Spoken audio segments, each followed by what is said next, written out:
ஆன்மீக நேயர்கள் அனைவருக்கும் இனிய காலை வணக்கம். துலாம் ராசியில் பிறந்தவர்களுக்கான குரு பெயர்ச்சி பலன்கள். துலா ராசினா அதில் உள்ள நட்சத்திரங்கள் சித்திரை, சுவாதி, விசாக நட்சத்திரம்.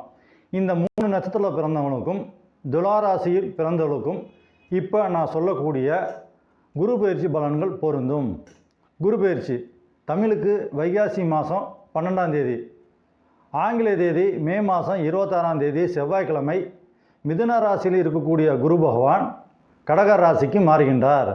இது வரைக்கும் உங்கள் ராசிக்கு 9ஆம் இடமான மிதுன ராசியில் இருக்கக்கூடிய குரு பகவான் உங்கள் ராசிக்கு 10ஆம் வீடான கடக ராசிக்கு மாறுகின்றார். பொதுவாக கோச்சார் ரீதியாக குரு பகவான் உங்களுக்கு நன்மை செய்ய வேண்டுமென்றால் குரு பகவான் நீங்கள் பிறந்த ஜென்ம ராசியிலிருந்து 2, 5, 7, 9, 11 இந்த ராசியெல்லாம் கடக்கும்போது குரு பகவான் நன்மையை செய்ய கடமைப்பட்டவர் ஆவார்.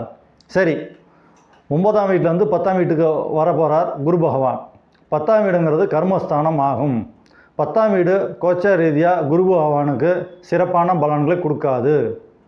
இருந்தாலும் இந்த குரு பயிற்சி நீங்கள் எதிர்பார்த்த நல்ல விதமான பலன்களை கொடுக்க வேண்டுமென்றால் அடிப்படையில் நீங்கள் பிறக்கும்போது உங்களுக்கும் நல்ல செய்யக்கூடிய கிரகங்கள் இருக்கும்.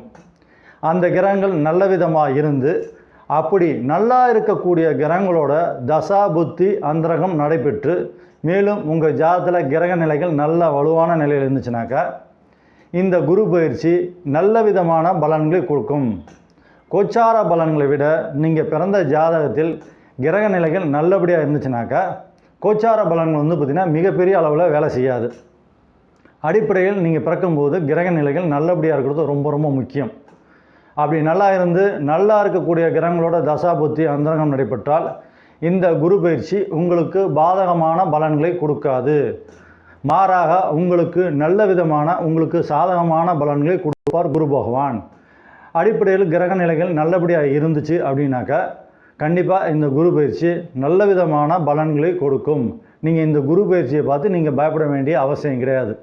மேலும் குரு பகவான் பார்த்திங்கனாக்கா ஒரு 7 மாதம்தான், அதாவது பார்த்திங்கனாக்கா ஐப்பசி மாதம் வரைக்கும் தான் பார்த்திங்கனாக்கா கடகராசியில் இருப்பார்.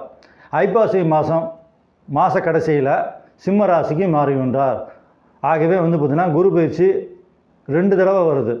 அதனால் இந்த குரு பயிற்சியை பார்த்து துலா ராசிக்காரங்க பயப்பட வேண்டிய அவசியம் கிடையாது.